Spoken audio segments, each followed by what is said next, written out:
An American jet reportedly went missing after the pilot ejected over South Carolina. And in the latest update of the events, U.S. military officials have found the debris of the said jet, although the rest of it is still missing. Vergil Parba files this report.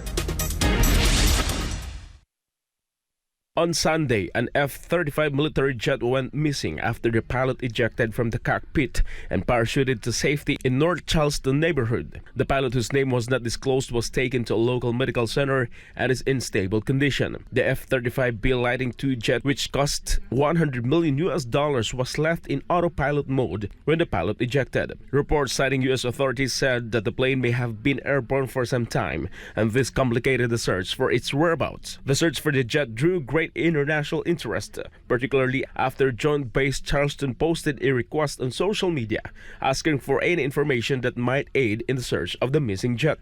The incident also gained criticism, with Representative Nancy Mace in a social media post asking how it was possible to lose an F-35. The Marine Corps announced earlier Monday that it was pausing aviation operations for 2 days following the F-35's crash.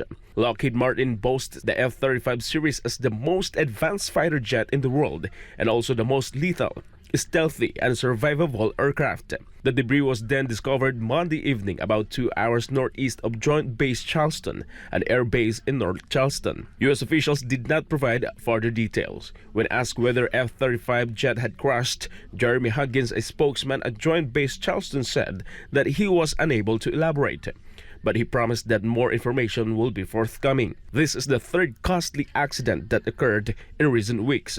On August 3, U.S. Marines were killed in a crash of a V-22B Osprey tilt-rotor aircraft during a training exercise in Australia. On August 26, a Marine Corps pilot was killed when his combat jet crashed near a base in San Diego during a training flight. Reporting, this has been Vergil Parba, SMNI News. For the first time in history, the United States has exceeded its national debt amounting to $33 trillion. Jane Domingo has the details. The U.S. gross national debt exceeded $33 trillion for the first time on Monday. And this milestone was noted in a daily report of the country's Treasury Department, which detailed the balance sheet of the U.S.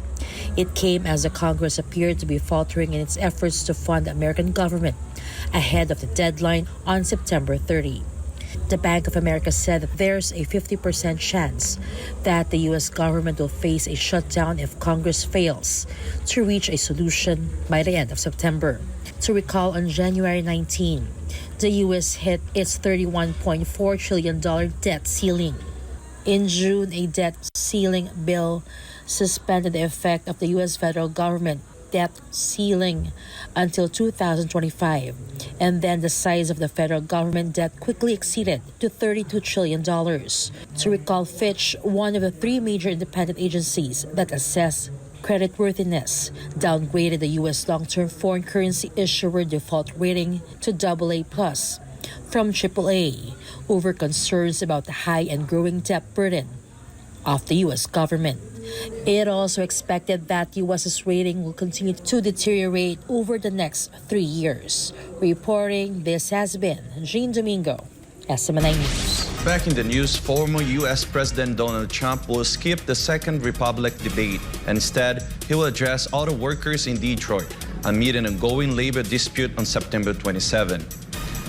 He plans to criticize President Biden's electric vehicle policies and court support from blue-collar union members amid an ongoing labor dispute in the auto industry. This move indicates Trump's focus on the general election, aiming to win back working-class voters who supported Biden in 2020. The strike by the United Auto Workers Union poses a political challenge for Biden, and Trump seeks to position himself as a champion of auto workers in key swing states for the 2024 election. The United States and Iran have officially swapped prisoners, held on each side. Washington also released $6 billion in frozen Iranian funds as part of a rare deal between the arch-enemies. Melchizedek Cadiz has the details. In a rare diplomatic move, 5 Americans detained in Iran finally returned to the United States as part of the prisoner exchange deal between the two countries.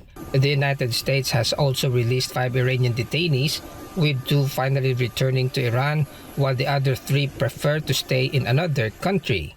The prisoner exchange occurred after Washington transferred $6 billion in frozen Iranian oil money from South Korea to Qatar, with the oil-rich Gulf state mediating the deal. The prisoners could only board the plane after Washington completed the cash transfer.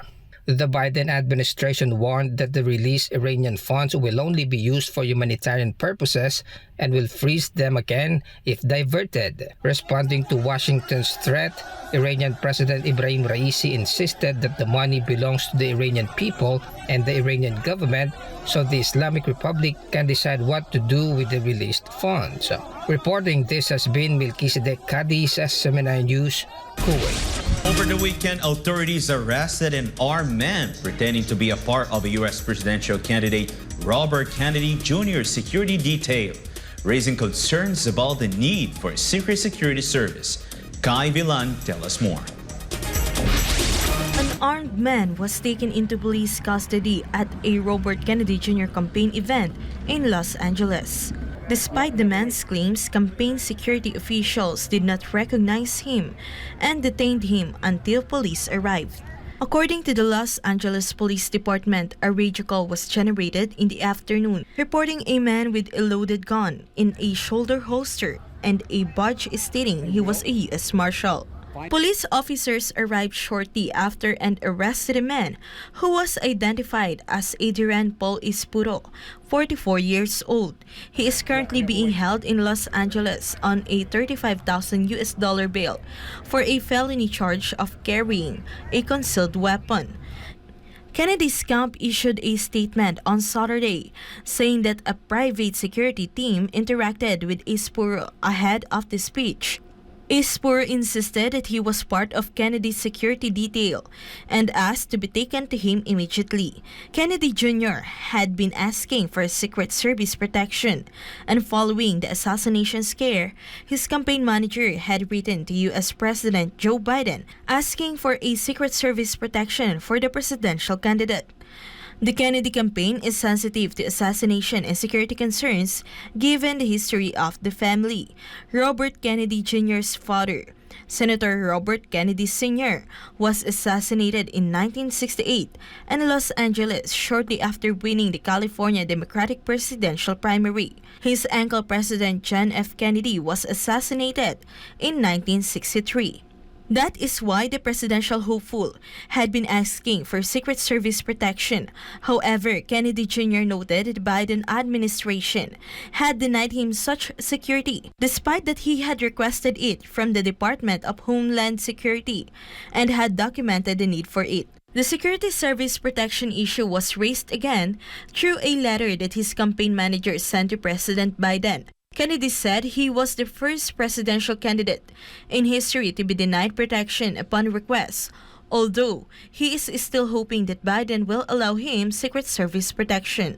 Reporting for Newsline World, Kai Villan, SMNI News.